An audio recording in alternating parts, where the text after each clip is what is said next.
There we go. All right, here we go. 3, 2, 1.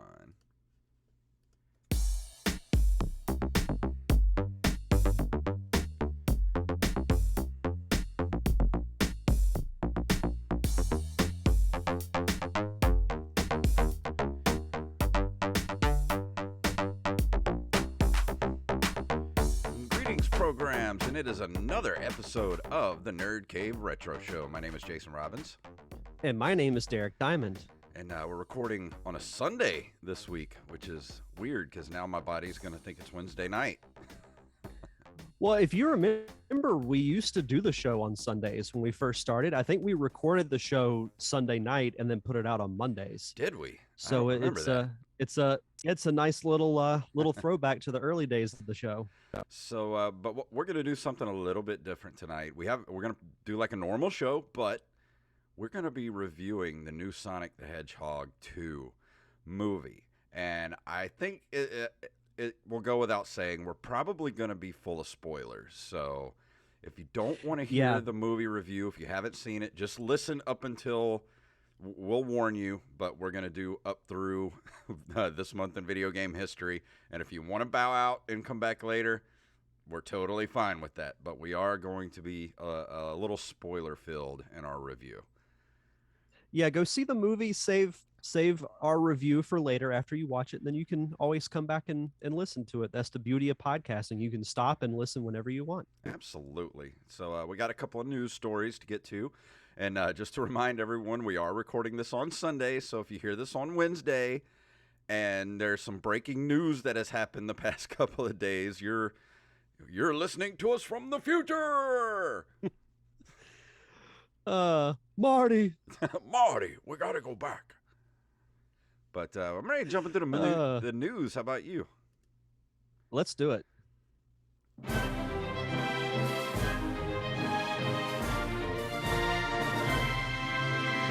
Of course, not all, but most of tonight's stories were submitted to us through our email at nerdcaveretro@gmail.com by Mr. Armez Jackson and Mr. Tyler Watson.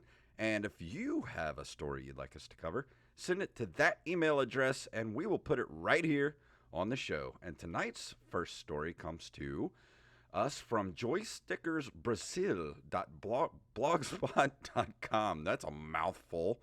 Ooh, say that 3 times Blogspot's fast. a tricky word. Joystickersbrazil Brazil with an S, not Z, Brazil at blogspot.com. MADISON confirmed physically on Nintendo Switch. The psychological horror game MADISON will be physically released on Nintendo Switch. Publisher Perp Games and developer Ludius Games confirmed. Fans can expect it this summer. It was slated to arrive on PC via Steam and Good Old Games this month. However, a legal dispute involving Nosebleed Games' name prevented that from happening. According to Gamatsu, Nosebleed Games is now known as Bloodius Games, and not only will Mason be out very soon, but the game will also see a physical and digital release on consoles, although no specifics were announced, thanks to their new partnership with Perp Games. The MADISON website is now live with all the information and a demo of the game. Did you get a chance to look at the trailer for this thing? I have not, but I looked up a little more about this game. And to be perfectly honest, and I could be completely wrong in my comparison, but because Nintendo's not really known for having games like this, my immediate thought went to Eternal Darkness for the GameCube, which I reviewed a while back on the show. The look of it kind of reminds me of that a little bit, obviously with more improved graphics, but it is very intriguing in the sense that Nintendo never sees games like this. Yeah. So I'm automatically interested because of that. Yeah, I'll be honest, I never heard of this game before, and it looks very, very interesting. Like, I love a good horror game, especially ones that have, a lot of atmosphere and moodiness to it. So I think this might be something I might be able to get into. Yeah, I'm very curious about it. I don't know if I'll like it, but I do want to try out the demo. I'm happy that they put one out so that for those like me that horror's not really much of their thing, I can try it. And if I like it, then I'll get it. Yeah, I didn't get a look at the website, but if they do have a demo on the Switch, I'll definitely play the demo and see if it's something I'm going to pick up. Yeah, for sure. The premise sounds very interesting, so I'll be curious to find out more about this game, leading up to its release. Even though it says it's going to come out very soon. Yeah. So we shouldn't have to wait too much longer. You know me, I love a good horror game.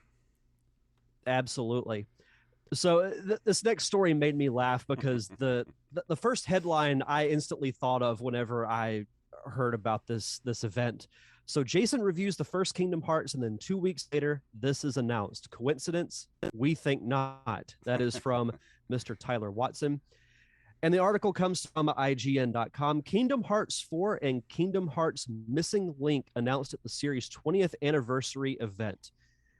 While no platform's release date window for Kingdom Hearts 4 was revealed, we do get a glimpse of Sora in the new world of Quadratum. A quick look at gameplay and an ending tease complete. I'm assuming that's it. Complete with Donald and Goofy.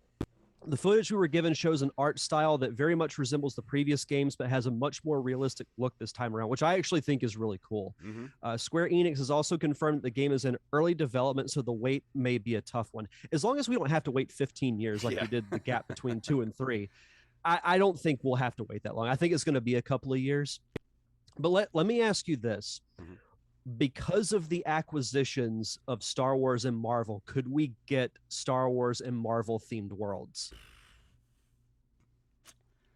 How sick would that be? I just don't know. That would be too good to be true, honestly. I mean, in theory, it could happen, and in practicality, I think it should happen because I think it would just be that would blow people's minds. Yeah. If all of a sudden Sora, Donald, and Goofy were on the Millennium Falcon, or they were transported right into the Battle of New York from the Avengers. Like, as much as I like this game, from what little I did get to play of it, if they did that, I would be carrying the Kingdom Hearts flag through the streets, getting people to play that game. If they put Star Wars and Marvel stuff in there. And when they could, honestly, they really could, because that's all part of Disney now. Mm-hmm. But will Disney do something like that is the question. Yeah. The trailer is very quick, but it's just enough to whet your appetite and make you want more. I'm going to say this will be a 2025 game. Yeah, I think if they're just now announcing it, it's probably going to at least be 2 years at a minimum, because we haven't heard anything about it before. This is a very early announcement, so it's going to be at the earliest 2 years away. The earliest I think it's going to come out will be holiday season of 2024. Yeah. But I'm going to say 2025, just as long as we don't have to wait 15 years. Yeah. That's all I ask for. I don't think they would do that, curious. Though. No, I don't think they would either. There's just so much more that they could do. And granted, I haven't played the third game, so I don't know a ton about it. But just the sheer amount of properties that Disney owns, they could literally do whatever they want. I know. So who knows what to expect? We're obviously going to follow this story extremely closely. Yeah. And any updates that come up, we'll be sure to talk about it. Yeah, we're definitely going to keep a close eye on this one. We'll keep our ear to the ground, as they say in the olden days. What's our next story here? Let's see. This is from NintendoLife.com. Nintendo reigns supreme at the Science Museum's Power Up Expedition. Walking into the basement gallery of the London Science Museum, you're greeted by an uncomfortable warmth that often comes with gaming events, but that is soon forgotten when you cast your eyes over the sea of consoles lying in wait. At the Power Up Expedition, the consoles are meant to be played. The exhibition itself is open now until April 19th, so if you are in London, you can go to the Science Museum in South Kensington, and entry comes at a small cost. But the good news is that the Science Museum itself is free to explore.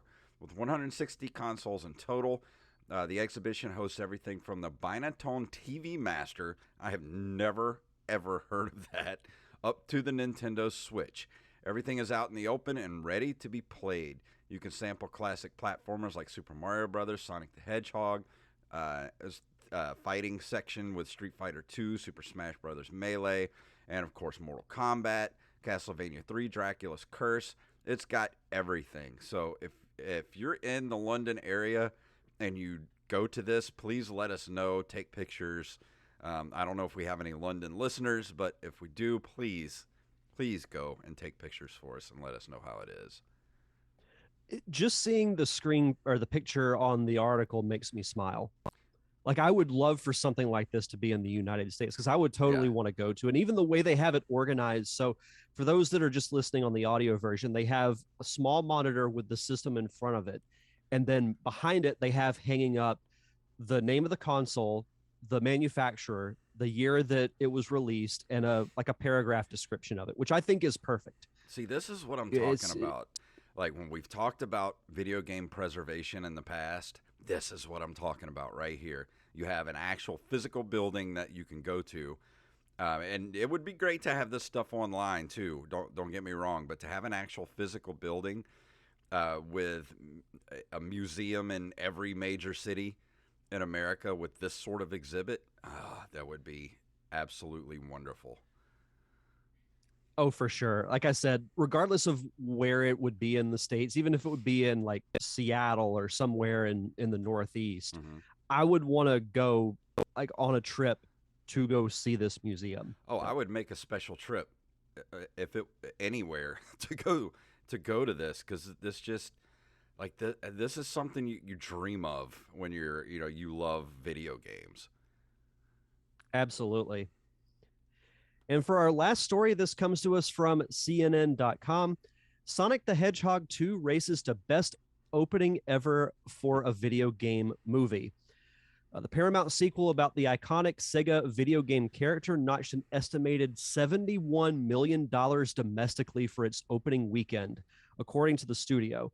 That number not only exceeded expectations that had the film making closer to $50 million, but also marks the biggest opening ever for a video game-based film. The sequel, which stars Jim Carrey as Dr. Robotnik, also outperformed the original, which opened in February 2020 to $58 million. The big weekend is a victory for Paramount and theater operators. So are you surprised at the amount of money that it made, or is this about what you expected? I figured it would do as good as the first one, but now that it succeeded it by at least $20 million, I'm very happy, because that means there's people love this and we're going to get more of it. And I'm not just talking about another movie. I'm talking they're going to do TV shows, maybe some more games. I'm surprised they haven't put out any new Sonic games by now. Like, what are you There's an open Sega? world Sonic game. There's an open world Sonic game in the works, but it's not supposed to come out, I think, until early next year. And the box office stuff where they come out with the opening weekend box office stuff, and here it is still Sunday.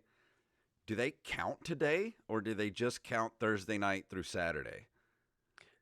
That's a good question, because they normally announce the weekend results on Sunday. So I'm assuming they count Thursday through Saturday, and then they factor in Sunday into the next week. Yeah, but which is strange, because you'd think they would announce it Monday morning. I know, because Sunday is still technically the weekend, and I imagine there's still a ton of people going to see it today. And I won't dive too much in the movie right now, because I know we're going to talk about it in a few minutes, but I'm extremely happy that it's made this much money, because we've been saying it for years. It's like the comic book movies. Yeah. All we needed were a couple of successful ones, and we're going to get more. Yep. Sonic has proven now twice to be successful. Uncharted, even though I know fans of the games don't really care for the movie, it still did well financially. Mm-hmm. So who knows? And if the Mario movie does well later this year, who knows what we're going to get? Maybe, what would you like to see? Like, what would I was going to just say other than Zelda, because I think both of our answers would be a Legend of Zelda movie, but what other property would you like to see? Ooh, that's a good question. Well, Zelda, I would want to be a series, because I don't think you can tell a full Zelda story. Well, you can, but if you really want to get into like the lore of Hyrule and the Mhm. history of it, you want to do like a 10 episode series. Yeah, you'd have to do a TV series because where would you even like which story would you even tell in a 2 hour movie format? I don't think there's one that you can. Maybe the original one, maybe the original game you could, because you're just finding pieces of the Triforce, but you can't adapt Link to the Past in one movie. You definitely can't adopt Ocarina of Time into one movie. Yeah. It's just not going to happen. That's a great question. I mean, there are some off the wall ones. Like I think a Banjo Kazooie series would be kind of cool. Like I think like because Cuphead they adapted that into a series Yeah, on I Netflix. still There's going to haven't be a seen Sonic that yet. animated series.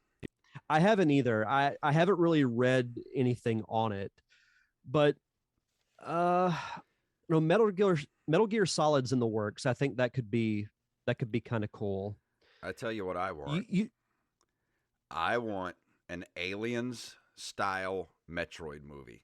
I want a yeah good horror action with some comedy elements, but more on the lines of the original Alien for most of it, and then have it be turn into Aliens about halfway through. Like you get that yeah good like haunted house in space vibe, like the original Metroid. Like she's alone, doesn't know what's happening, but then everything just goes to hell halfway through and turns into just hmm a giant spectacle of an action movie. No, I think a Metroid movie live action would be fantastic. Another one I'd throw out there if you want to take a property that I think could capture both adults and kids would be Star Fox. Yeah, that's not a bad idea. Because you have obviously like anthropomorphic animals are appealing to kids as we've seen with Sonic, Yeah. but you set that in space and you have the adult story of Fox trying to avenge his father's supposed death. I think even that is maybe like a 6 episode series would be pretty sick. Yeah. And speaking of video game properties, I've been watching the new Halo series on Paramount I Plus. have, yep. I'm enjoying it, but we're 3 episodes in, and I'm just gonna say something needs to happen because this slow burn is starting to get on my nerves right now. The first episode was good in the sense that it introduced Master Chief, it introduced the Halo lore, and we got to see some good action. 3 episodes, and we've only gotten to see the Spartans fight once, like in the first 5 minutes of the first episode. And maybe this is just the purist in me, but Master Chief never took his helmet off. Yeah. First and episode. He's spent 3/4 of the show with it off. Yeah. And Like I get you got to build story, but we need some action in the next episode. I'm get sorry it that you have to make your protagonist relatable, and you have to be able to see a human face, human eyes, and I get the story they're going for because, and I don't want to spoil it, but it's a lot of, I don't want to get into. There's nothing I really want to say that spoils it. Let's just say that it's a lot of personal story. And a lot of flashbacks. Yeah, a lot of flashbacks. You're trying to find out who Master Chief is, and there's really been no action yet, like none, except for the first couple of minutes of the first episode. And I'm watching this because I want to see action. I want to see the Spartans fight. They need to give me something this next episode, or I'm gonna be mad. It's starting to feel a little Book of Boba Fettish. Yeah. I've liked the show. Like I don't hate it at all. Like they've done a great job of establishing the Halo lore and capturing like the little things like the sound effects. Like when Master Chief got shot and you hear the burp, burp, burp, burp, burp, burp, burp, Yeah. like I geeked out over stuff like that. Me Just too. hearing like the sounds of the elites. I'm like, that stuff is cool. But where's more of it? Yeah, and I love a good story, but they're stretching it out too far. They've gotten Cortana at this point, episode 3, and I like the way they're portraying Cortana. I do too. I dig it. I really do dig it. But yeah, they need to start giving me a little more at this point, a little more action. the way the most recent episode ends, I think we will get more in episode 4. Yeah. But yeah, I'm with you. If it's just more exposition and more flashbacks and more like, oh, this needs to happen. Yeah. Well, it's got to happen at some point. Yeah, because the Covenant You know looks what I mean? cool. Like, I want to see them fight. Yeah. Man. Like, it's just, you're showing me all this cool stuff. It's sort of like, it's like walking down the toy aisle when you're a kid and you're seeing all this cool stuff, but you can't afford to buy anything. So you can't play with it and do anything cool with it, but you can look at it. You can look at it, but you can't play with it. That's a good comparison. But we'll see what happens with this most recent episode upcoming. But yeah, we'll do a full review of the Halo series when it's done.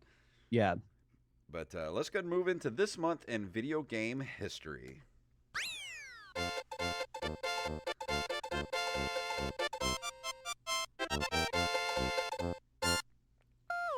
On April 15th of 1995, Midway releases Mortal Kombat 3 in arcades. I could not tell you the last time I played Mortal Kombat 3.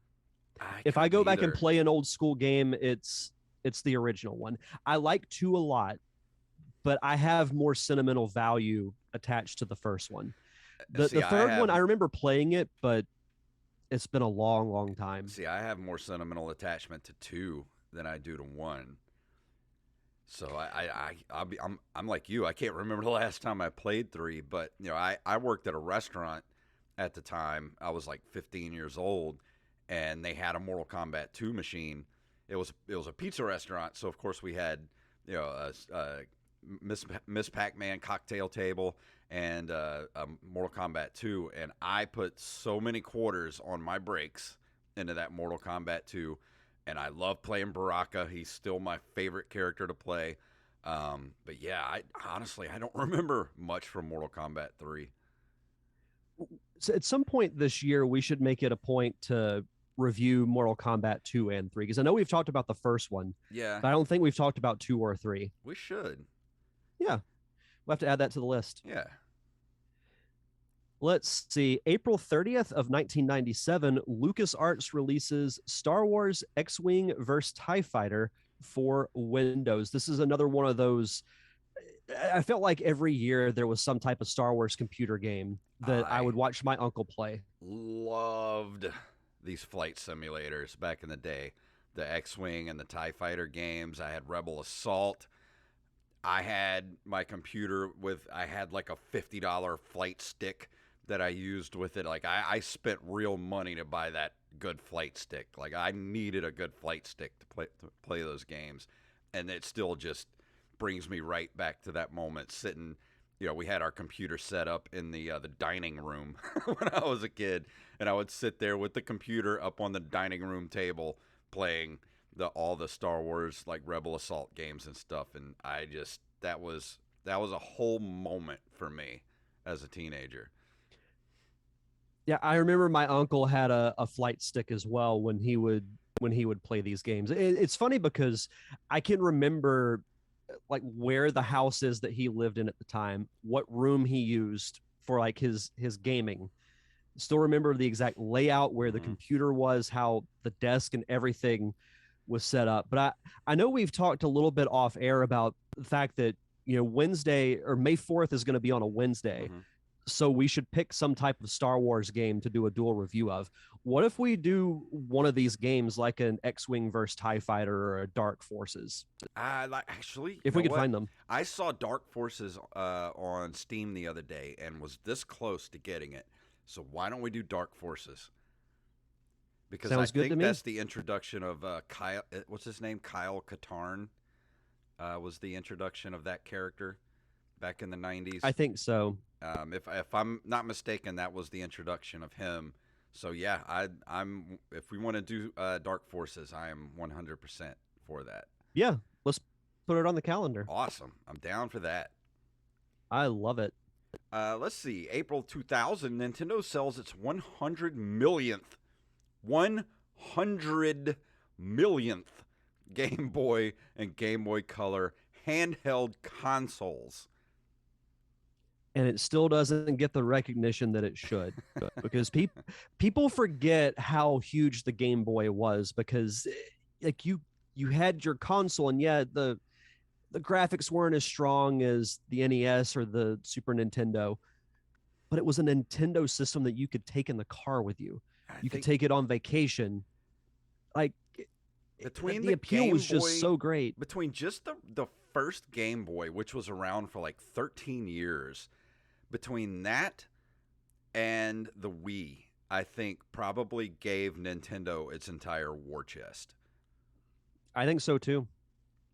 Just those two Yeah, consoles no, alone. Probably, I don't even know what the numbers are for total sales between the original. I'd like to know that. I'll have to look that up one of these days. What the total is between just those two, the original Game Boy and the Wii.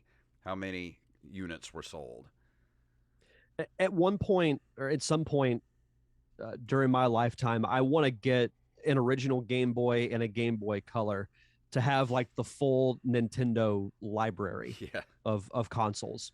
Yeah. Because I still have my Game Boy Advance and like the Game Boy Advance SP, the DS, 3DS. I have all of those, but I got rid of my original Game Boy and Game Boy Color, which I regret. But at some point, I'm gonna track them down, and then I'll have the full Nintendo library. Yeah, I know my original Game Boy is somewhere at my parents' house. And the thing is oh, where could it be in that house? That that is the age-old question. But to close us out for this month in video game history, on April 27th, 2000, The Legend of Zelda Majora's Mask is released for the Nintendo 64 in Japan. I still think this game does not get the credit that it should, because a lot of Zelda fans think that it's essentially just an Ocarina of Time clone. But yes, it does use the same engine, but the story is completely different. And I actually think it has top five, maybe even top three storylines, because it's the subject matter is so much darker than what you were used to dealing with a Zelda game. You had to deal with, the impending end of the world with doom and death. Do you think this is the most heartbreak. controversial of the Zelda games? The one that is basically split among Zelda fans on whether they like it or hate it? Because this is definitely one of those games where people either love it or hate it. There's really no in between of, oh, Majora's Mask, it was okay. People are either like, oh, man, I love that game, or they just despise it. I would love to debate somebody who hates that game. I'm sure we've got somebody in our Yeah. fold that hates it. Yeah, probably somebody does, but it's definitely up there. I know Wind Waker was definitely that way when it was first announced because of the graphic style. Yeah, but I think its gameplay really won a lot of people over. Yeah, that's what I was gonna say. Like, people hated it at first, but that game has just become beloved by everybody at this point. I don't think there's very many people left that hate that game. Yeah, I would say Majora's Mask is definitely up there. It's tough to say what is the most divisive Zelda games, because I don't count the CDI games because everybody hates those. Mm-hmm. Yeah, those don't count. I do. I saw in the article we were talking about the video game museum, there was a CDI in that picture, and it got me thinking, I should try out one of those Zelda games just to torture myself, but it'll entertain the listeners. So I'm sure they're easy to find. I'll do that at some point. You could probably find those pretty easily on the internet somewhere. Yeah, because I ain't paying for those. But do you really want to put yourself through that, Derek? Do you really? What? I put myself through Superman 64, so I think I can survive just about anything. Yeah, but at least Superman 64 was somewhat playable. Yeah, true. Well, I'll think about it. All right. We'll see. I just don't want you to do anything you're going to regret. I regret playing Superman 64, but that's okay. See, I don't hate you like our listeners hate me and want me to play the worst games ever just to watch me squirm. I think you would appease them if you just played Final Fantasy. Hey, I might be doing something in secret. You never know. Yeah, we'll see. Did I just tease something Final Fantasy related? Dun dun dun. Wish I had that sound clip. Yeah. Oh, that's great. But before we go into our review for tonight, Derek has shout outs. Yep. As always, we'd like to shout out our awesome patrons over at patreon.com/nerdcaveretro. We want to shout out Daniel Salmon, Tyler Watson, AxeBlade07, Armez Jackson, Hand Solo, Carlos Longoria, Steph Sargent Sketch, Gus and Penny, Matthew Salmon, Mike Eveland, Jennifer Eveland, Brandon Rutledge, and Mr. Donner Party of Five. Thank you all so much for your continued contributions to the Nerd Cave Retro Show, keeping the lights on for us here at the show.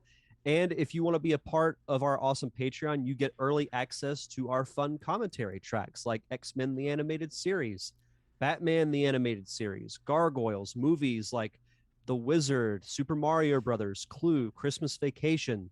So many great commentary tracks that we've done. So if you want early access to those, and I believe for this month, we're leaving it up to the patrons to decide what we're going to do a commentary track on, which is quite scary. Yeah.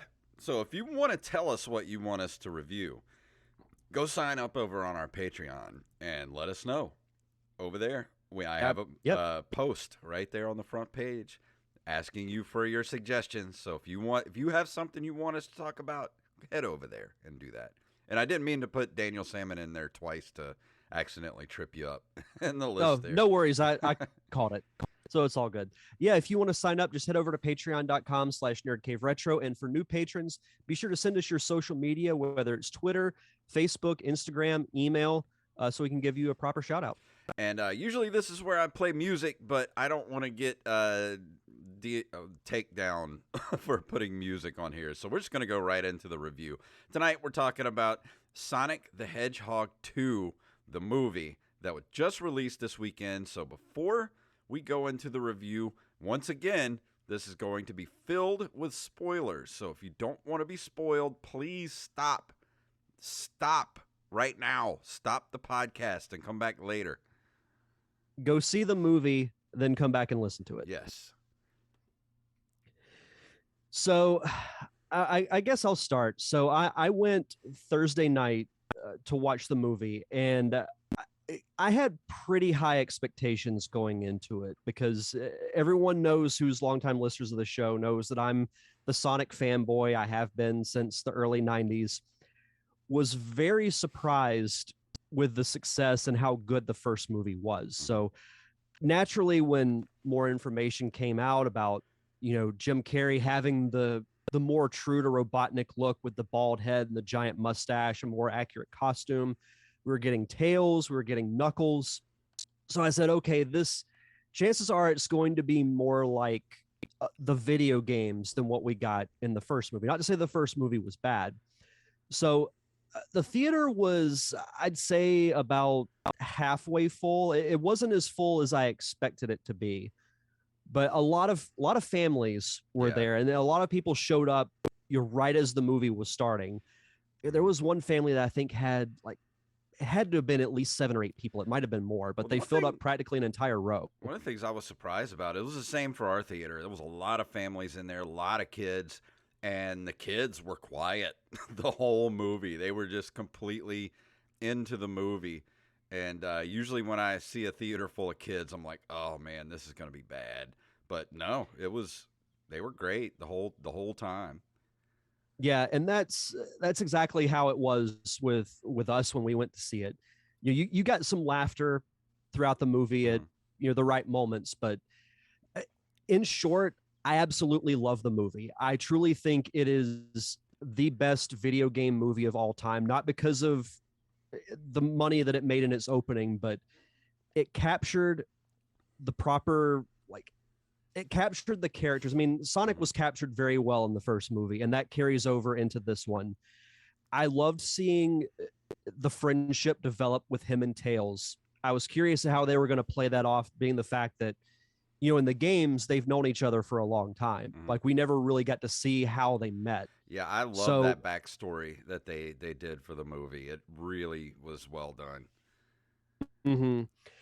And there were 2 moments that the crowd reacted extremely well, which the second one we'll get into a little bit later on. It's the post-credit scene, but we'll get into that in a bit. But the movie starts off with Robotnik on the mushroom planet, and he's concocted this device to basically brew mushroom flavored coffee.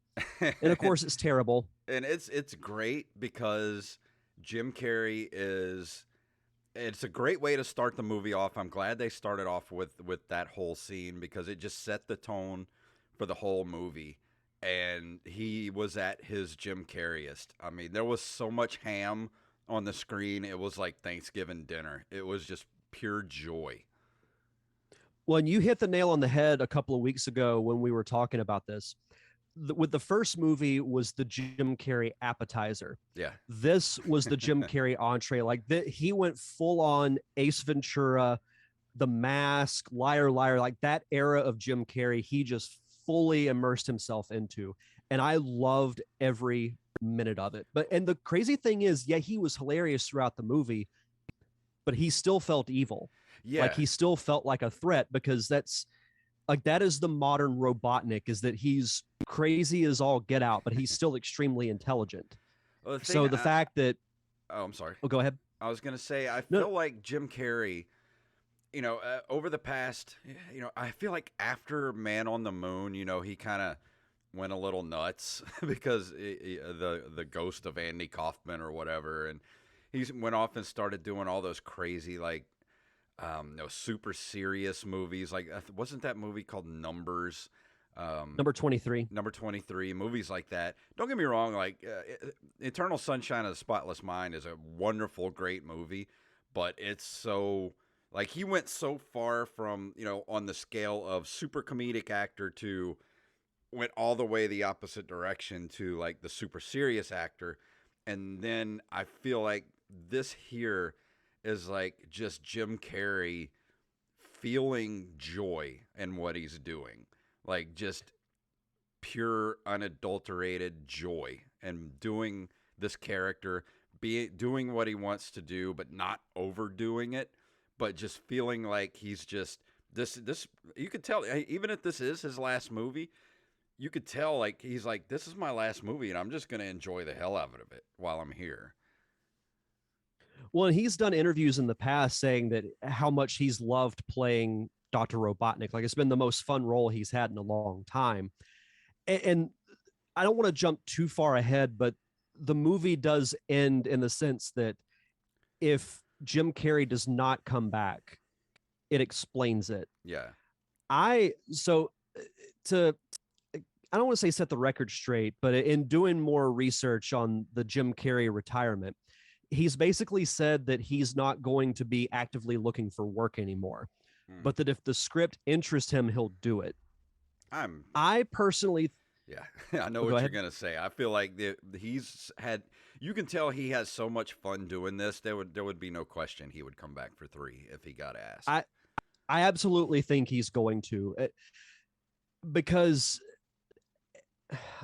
Could the series carry on without him? Yes, but it wouldn't be nearly as good, because if you go back even to the first video game, Sonic the Hedgehog is built on the rivalry between Sonic and Robotnik. There are other Sonic villains, but they don't have the same impact that Robotnik does. And even if they extend this beyond a trilogy, which I think has a very good chance of happening, I could see him maybe taking a reduced role. Maybe if they do, like, say if they announce Sonic 4 through 6, I could see Robotnik being in the movies, but not as much of a focal point. Yeah. And then maybe you bring in some of the other villains to do it, to carry that load. But yeah, Jim Carrey, and I wrote about this on social media, but he stole the show absolutely again. And there's some other characters that I absolutely want to give credit to, but it starts with Jim Carrey. Like, he is the backbone of the movie because of his name. People love Jim Carrey. They know who he is, and that he's back to what made him successful. Yes, 100%. I just feel like he's gotten to a point in his life where he's just being himself. Like, I feel like the Dr. Robotnik character is just basically a souped up version of Jim Carrey himself, like, as a person, but evil. Not saying that Jim Carrey's evil, but just like, he just has fun, like, everything just seems fun, Like he's just having a blast on the screen. Well, and a lot of people forget, that actors are regular people, and he's 60 years old. Now, I know he has at least one grandkid because he did an interview leading up to the first movie's release about how he would play the Sonic game with his grandson. And that made me feel old, first of all, because I'm like, Jim Carrey has a grandson. So, I mean, yeah, he's getting older. And honestly, he's done enough where he can select what he wants. Like he doesn't have to go out and find a ton of work. I mean, if he's been smart with his money, then he doesn't have to worry about it. But I will be very surprised if he does not come back for the third movie, personally. I think he would, but it would definitely, I think for him, it would probably be in a very diminished role, like you said. Like he wouldn't be the main villain, but he would definitely be like a threat, like a specter of a villain. Yeah, I would agree with that. So I was talking about the two things that got the biggest reaction. The first one, so these Robotnik uses Sonic's quill that he still had from the events of the first movie to basically send out the signal as like a cry for help. Yeah. So this ring opens up and these warriors come out that Robotnik disposes of, but he gets knocked he's unconscious, but he's revived and he knocks these soldiers out. And then you see this silhouetted figure come out. And I love how they cut to a close up of Knuckles' giant hand coming through the ring. And people, like, you could tell they were getting a little amped up. And I was too, because I'm like, Knuckles is one of the most popular characters in the entire franchise. So to actually see him on screen in movie form was, as a longtime Sonic fan, very surreal to me. And I thought Idris Elba did a fantastic job of capturing, like, they actually made Knuckles who he's supposed to be. Like, he has his comedic moments, but that's his thing, is that he's this big brute warrior that he's loyal to a fault. Mm-hmm. He's not very bright, which they also did a good job of capturing. When he's reading the text message on the screen, he's like dot dot dot dot dot dot dot. So that's his thing. Yeah, he's not the sharpest tool in the shed, but he had, go ahead. The one character in the movie who had the biggest character arc in the movie. And Idris Elba did such a fantastic job of making that character from super serious, but also very funny, but in a straight man sort of way, like bouncing off Robotnik, and then with Sonic at the end, because he makes that turn to being a good guy. But I didn't recognize Idris Elba's voice hardly ever. Like, he did put on like a lighter, not that Idris Elba voice he normally does. Like, it was more of a like regular voice, I guess you'd say. Well, he did say he wasn't going to make Knuckles sound sexy, so yeah. he kept to his word on that. I agree with you. His character arc was, to me, the most interesting, because I was curious as to how they were going to adapt that. In playing the games and reading the comic books, they're both very different in terms of Knuckles' background. So basically, he's the last of the Echidna tribe that whenever they went to get retrieve Sonic from Longclaw in the first movie, none of them came back, and Knuckles was the only one left, which makes me think, will the Knuckles series be a prequel to when he shows up and helps Robotnik, or is it going to take place afterwards? Because you could really do both. That was my biggest question coming out of the movie. It's like, okay, I know we've got the Knuckles series coming out, I believe, next year. What do they do with it? I personally think that it should be a sequel, because then you could introduce characters like the Chaotix from the Knuckles Chaotix spin-off game. They've been in some of the more modern games as well. There's so many separate stories that you could tell, and now that they have the Master Emerald, that's primarily Knuckles' responsibility, is to guard it. So maybe he takes up that mantle of he's going to take it in isolation and be the guardian of it. Maybe they do something sort of like what the MCU does, where it is a sequel, but it leads into the third movie. Mm-hmm. You can always do flashbacks as well, showing like how he grew up, because he was just a kid when he was abandoned. So you could see what happened, on that world, and see how he grew up and how he honed his skills and everything. But I love the banter with him and Robotnik. Like you said, it was like almost like the old Abbott and Costello routine, like the straight man and the goofy man. Mm-hmm. And even I think they really captured the chemistry between him and Sonic, because they don't really get along, but they know they have to trust each other, even though they have completely different personalities. Yeah, that was one of the biggest things in the movie to me, was the chemistry between, and I know he's a CGI character, but the chemistry between Jim Carrey and Idris Elba. And it makes me wonder, was Idris Elba on set playing off of Jim Carrey? Because he does a lot of improv. So that's got to be hard to do, like, because if you put your lines down, because like most animated movies, you go in and put your lines before anything's even filmed, so they can match stuff up. And you got somebody like Jim Carrey who's going to give you 50 different versions of the same scene. Like, how do you do that? I mean, was Idris Elba on set playing off of Jim Carrey that way? I'll be curious to see when it comes out on streaming and on DVD, is any behind the scenes features they do. I'll be curious to know if Idris Elba's on set as well. And the biggest thing I was worried about with this movie was I was worried it was going to have the sequel curse, where you have too many characters. Like you have that first movie where you have your main character, your main villain, and then, you had like the James Marsden character, with Sonic. So they kind of had that buddy cop thing going. It was like it was a buddy travel movie, basically what it was. Like, Planes, Trains, and Automobiles, or movies like that, like Tommy Boy. That was the kind of structure that movie had. And I was worried that with the introduction of Tails and Knuckles, and I thought maybe it was going to be too much all at once, like coming into the second movie. But the way they handled it with James Marsden, and his wife, what was her name? Maddie, Tom and Maddie.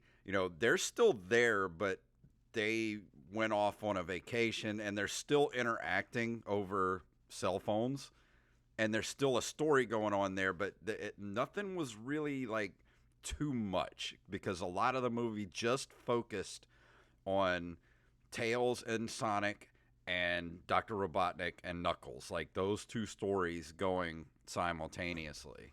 And they handled it really well. Like, the editing on this movie was really good. That was a great segue into what I wanted to talk about next. One of my other concerns was that they would take what they built in the first movie and almost throw it by the wayside, because they were introducing Tails, Knuckles, the Master Emerald, and more elements from the games. I actually really liked the human side of the storyline with Rachel, who's Maddie's sister, getting married in Hawaii. And I knew, so there's a scene when Tom is messing around with his niece and swaps and takes the wedding rings. Yeah. And I'm like, oh no, yep. he gave her Sonic's ring, because Sonic gave them a ring to use to come back to Green Hills from Hawaii, which they actually filmed all of those scenes in Hawaii, which I thought was great. I mean, I would love to go to Hawaii to make a movie. Yeah, because we were sitting there and that scene happened, and even Angelina was sitting next to me. She goes, "That idiot's going to switch the rings, isn't he?" Like, yeah. I'm like, God, Rachel is going to murder him, especially when the ceremony's happening. All of a sudden you hear the Green Hill theme is Tom's ringtone for Sonic, and I'm like, oh no. And that then was such a good scene, though. Oh my God, that was so good. Every major set piece in this movie was just done so well. Done for like all the laughs were earned. It was just so good. And it was in that scene that we got to see the return of Commander Walters from the first movie. Yeah. It turns out that the wedding was a sham, and they actually referred to Gun, which is a military, like a side of the military that they introduced in the more modern Sonic games. So I thought that was a really cool reference when I forgot what it stands for, but when he said the initials, I'm like, oh crap, it's Gunn. Yeah. That's pretty cool. That reference So he kind comes of went back. over my head because I don't really know the newer Sonic games like that. So, I figured it had something to do with the larger Sonic lore. And I also love that they made the reference of Commander Walters being like, I'm missing the Olive Garden for this. So bringing back that old joke from the first movie. I'm like, I love when movies do stuff like that, but I'm glad that the human characters were not completely irrelevant. And Yeah. to kind of jump ahead a little bit, so Robotnik and Knuckles find the Master Emerald. Robotnik turns on Knuckles as expected, and he takes it for himself. And what I thought was really cool, because we've seen Sonic go super from using the Chaos Emeralds. We had never seen that happen to Robotnik. So that happens to him.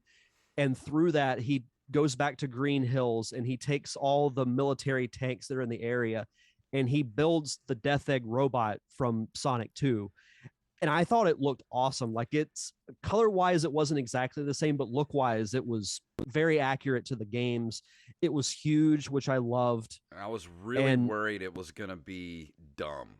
Like, this is going to get real stupid real quick, but it didn't. It still worked. And I was like, this is it. And it was exciting. And, when Knuckles and Tails and Sonic show up, when the biplane was just like, oh, why is this so good? Like, why is this working right now? When that happened, and not to say that I didn't say this beforehand, but when that moment happened, when I saw the three of them on the plane flying towards the Death Egg robot, I said, this is effing Sonic the Hedgehog. Like, this is something that would have happened in the games. Yeah. So, and I'm kicking myself for not thinking of it, but in storyline purposes, the Master Emerald was basically created to house the 7 Chaos Emeralds. Like, the Chaos Emeralds are inside of this giant emerald. It gets broken, so the 7 emeralds come out. And when that happens, I like look over at Samantha and I just start like tapping her. I'm like, he's going to go supersonic. He's going to go supersonic. And sure enough, right before him, Tom and Maddie are crushed, he grabs the 7 emeralds and he turns into supersonic. And I almost jumped out of my seat in just pure excitement. And he easily disposes of, the Death Egg robot. And we see Robotnik kind of fall into the abyss and he goes, later, hater. And that's what I was going to say. I thought was hilarious. What a great final that's going to be a great trivia question one day if this is his last movie. What are Jim Carrey's last words on his last movie? Is later, haters. Like, how fitting is that? Oh, it was great. And at the end, we got to see a nice recreation of the baseball scene from the first movie, but Tom and Maddie are there, Tails and Knuckles are there. I just thought that was it was a cool way to bring closure to the movie and also show that like the theme of the movie is family, because it's mentioned by Sonic and Tom, because they have a conversation on a lake near the beginning of the movie, how Sonic needs, friends. Like, Tom is his friend, but also Tom's kind of a father figure. He needs like a brother or a friend figure. And now he has those in Tails and Knuckles. So seeing them all play baseball at the end of the movie, I thought was a great way to end it. Oh yeah. And just since we got to the end of the movie, which of course, Knuckles doesn't understand what baseball is and just makes for some great comedy at that point. And, or do we want to go ahead and talk about the second gasp moment? So we all knew there was going to be a post-credit scene, and it actually leaked online several days before the movie came out. And I was able to avoid it because no one just shared it like a jerk. But Gunn is doing cleanup of the Death Egg robot destruction. This agent comes up to Commander Walters and says that in purging their files, of Robotnik, they found something that dates back 50 years. And as soon as they said that, I knew exactly what it was going to be. They cut to the scene of this giant tube, and the camera slowly pans down, and Commander Walter says Project Shadow. And sure enough, it was Shadow the Hedgehog inside the tube, and we see the close up of his eyes opening, and then it cuts to black. The theater erupted when that happened. And we talked about this, how like as an old school Sonic fan, I would love to see Metal Sonic portrayed, but in modern setting, Shadow is an extremely popular character. So I do think it is the right move. And in the event that Jim Carrey doesn't come back, I think that Shadow can carry the story as the primary villain, which not to go too far into Shadow's backstory, but they would have to change quite a bit in order to make that happen. I think they're going to have to change some of it too, because it was a similar dynamic of Shadow initially teaming up with Robotnik, but then sides with Sonic. Yeah. And I think if they did that for a third movie, it would just be a rehash of the Knuckles storyline. Yeah. But what did you think of the post-credit scene?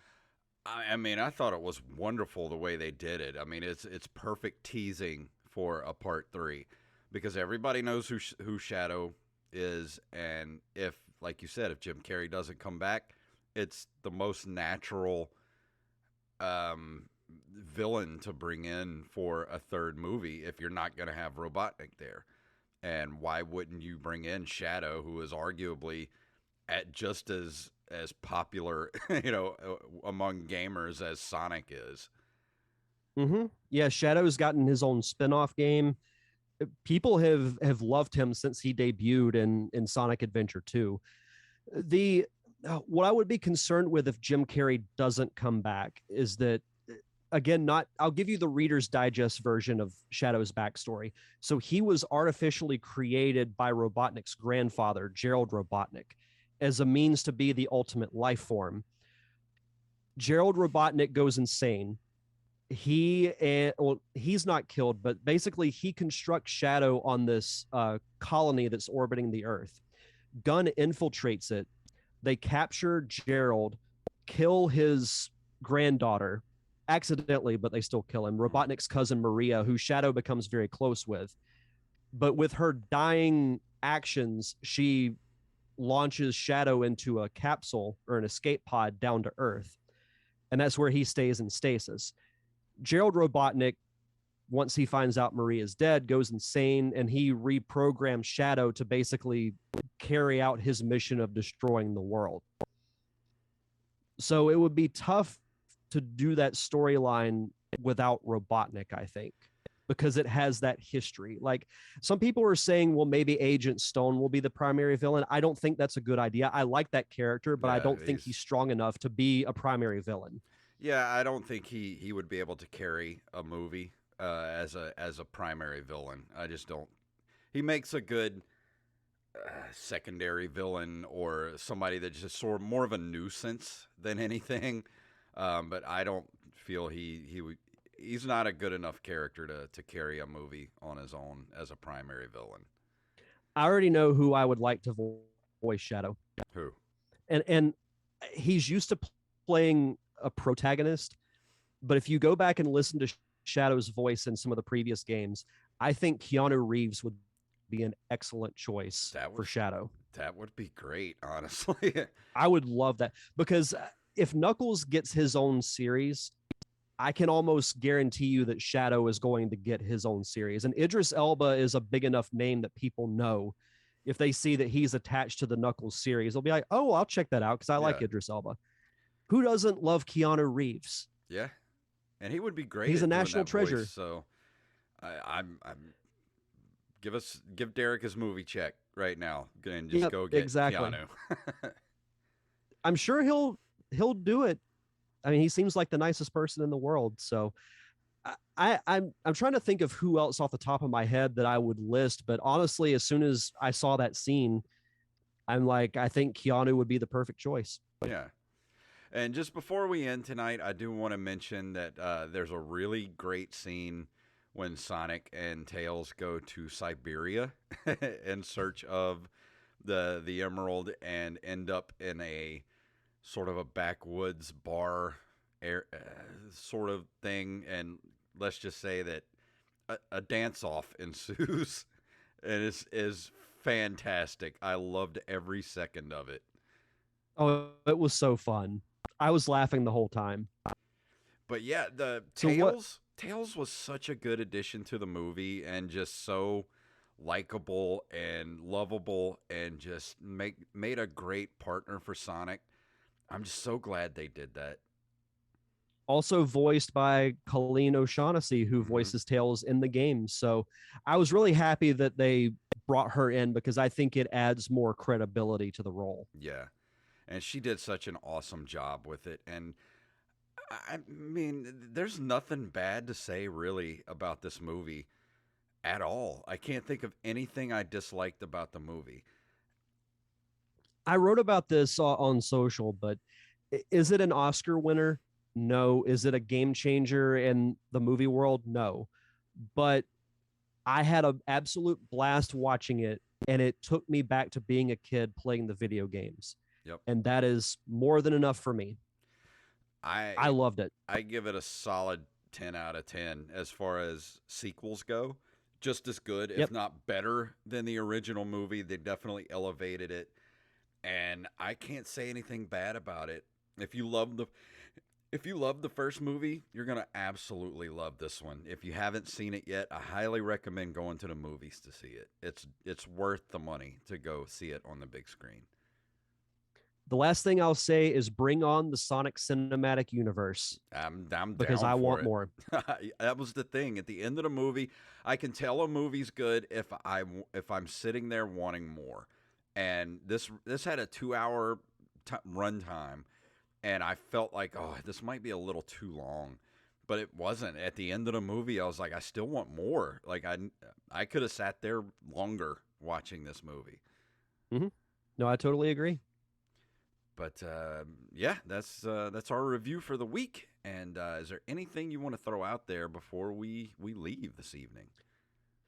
Well, by the time the listeners hear this, I will have released the new logo for the feature presentation podcast. So hopefully you all like it.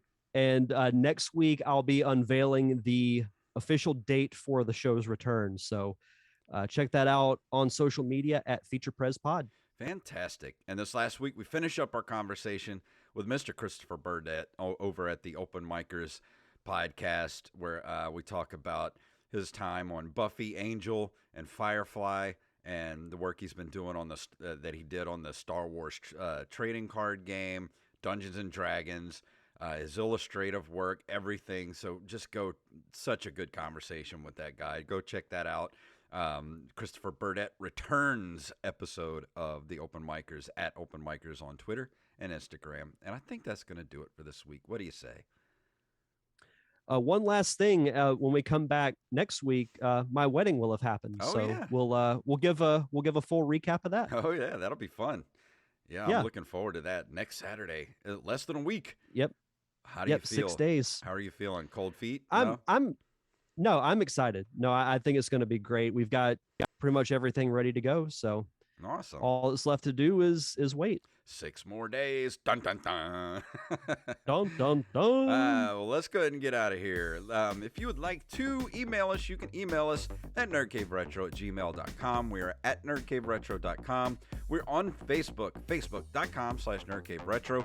And of course, Instagram and Twitter at nerdcaveretro. And individually at jfunktastic and at Derek_Diamond. Go get some merch. We got t-shirts, hats, bags, magnets, stickers, whatever you want at ncrmerch.com. And we got a lot of designs to choose from. So go over there and check that out. And go visit our Patreon, patreon.com/nerdcaveretro, where as little as $1 a month gets you access to all of our extra episodes and a little bit early on those extra episodes too. And you get to tell us what to do. So go over there and join patreon.com/nerdcaveretro. And of course, leave us a review wherever fine podcasts are given away for free. So Derek, please tell them what it's all about.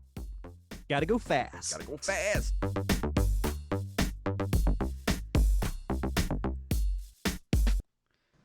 Never rub another man's rhubarb. And that's it. Sweet. And That was fun. Thank you guys for watching, and we'll see you next week.